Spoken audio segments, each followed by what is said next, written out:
कुछ करने से पहले पुरुष के लिंग में से एक पानी जैसा कुछ निकलता है, उसे क्या कहते हैं?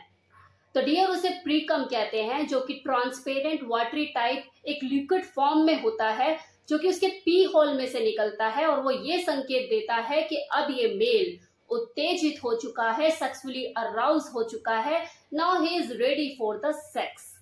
प्रीकम बिल्कुल वैसा ही एक तरल पदार्थ होता है जो किसी फीमेल की वजाइना में से इंटरकोर्स करने से पहले निकलता है।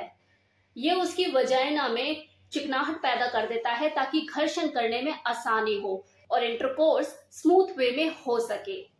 अब कुछ लोगों की शंका भी होती है कि प्रीकम से क्या बच्चे पैदा हो सकते हैं?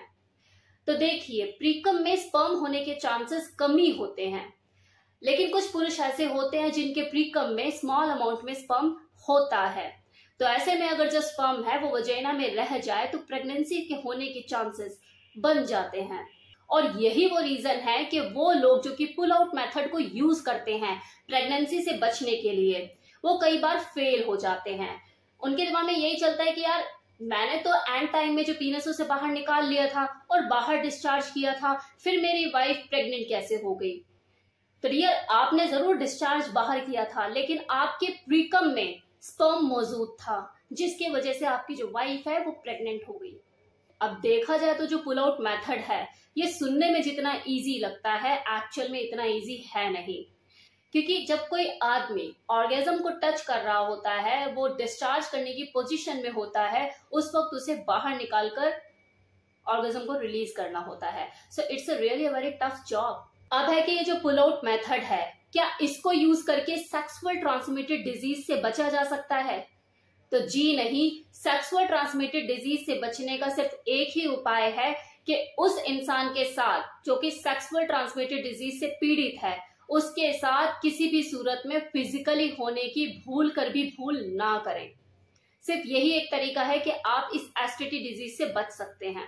नॉर्मली जो कपल हैं वो पुल आउट मेथड को प्रेफर करना पसंद करते हैं। कॉन्डम वगैरह होने के बावजूद भी वो पुल आउट मेथड को प्रेफर करते हैं। क्या रीजन है इसके पीछे? तो देखो, इसके पीछे अलग अलग तरह के रीजन हो सकते हैं। जैसे वो कपल जो कि सरप्राइज प्रेगनेंसी के लिए तैयार हैं कि अगर ठहर गया तो कर लेंगे बच्चा, कंसीव करेंगे, उसे कंटिन्यू करेंगे, और अगर नहीं ठहरा तो कोई दिक्कत नहीं। तो वो सरप्राइज प्रेगनेंसी के लिए तैयार है, उन्हें कोई दिक्कत नहीं है, क्योंकि उन्हें बच्चा करना ही है। अगर हो जाता है तो ठीक, नहीं होता तो ठीक।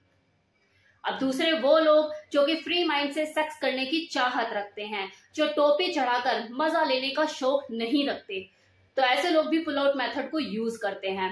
उनके दिमाग में यही चीज चलती है, यार मैं कौन सा HIV पीड़ित हूँ, मुझे कौन सा एड्स हो रहा है, और मैं जो कर रहा हूँ अपने लीगल पार्टनर के साथ कर रहा हूँ, जिसे मैं सदियों से जानता हूँ, तो मैं भी फिजिकली फिट, वो भी फिजिकली ओके, मैं क्यों टोपी चढ़ाकर सेक्स करने का मजा लूं? तो मैं जो घर्षण करूंगा वो बिना कॉन्डम खेलूंगा, पुल आउट मेथड का यूज करूंगा। तो ऐसे में जब वो कभी फेल हो जाते हैं तो एक दूसरे को ब्लेम देना शुरू कर देते हैं कि तूने ध्यान नहीं दिया या तूने नहीं बोला, और सर पकड़ के रोते हैं। अब इसमें क्या है कि गलती उस औरत की तो होती ही नहीं है, क्योंकि वो तो एक तरह से फिजिकल और मेंटल दोनों स्तर पे हैंडीकैप सी होती है। सारी लगाम जो होती है वो तो उसके पार्टनर के हाथ में होती है, उस पुरुष के हाथ में होती है जो उसके ऊपर चढ़ा हुआ होता है। तो ऐसे में अगर लगाम छूट जाए तो प्रेगनेंसी के चांसेस बढ़ जाते हैं। इस सिचुएशन में बस फिर एक ही तरीका रह जाता है, बर्थ कंट्रोल पिल लेना। वही 72 घंटे वाली, कि लेने के बाद आप 72 घंटे के अंदर इस पिल को ले लो, तो आपके जो प्रेगनेंसी के चांसेस है कम हो जाते हैं, और लोग लेते भी हैं। अब देखो, अगर पुल आउट मेथड कोई यूज करता ही है तो इसे और ज्यादा सेफ बनाने का सिर्फ एक ही तरीका है कि जब आप अपना डिस्चार्ज बाहर करो, यानी कि पुल आउट मेथड यूज करो, तो अपनी वाइफ को या अपनी गर्लफ्रेंड को सेम टाइम में बोलो कि जाके यूरिन पास आउट करके आए। तो इससे क्या है कि अगर कुछ स्पर्म या कुछ ऐसा लगता भी है कि कुछ रह गया है तो वो सेम टाइम में बाहर निकल आए, इमीडिएट उसे बोलो कि उठकर जाए और यूरिन पास आउट करे, तो चांसेस और ज्यादा कम हो जाते हैं। तो ये था मेरी तरफ से इंफॉर्मेशन रिगार्डिंग प्रीकम, कि प्रीकम किसे कहते हैं और पुल आउट मेथड किसे कहते हैं। Thank you so much.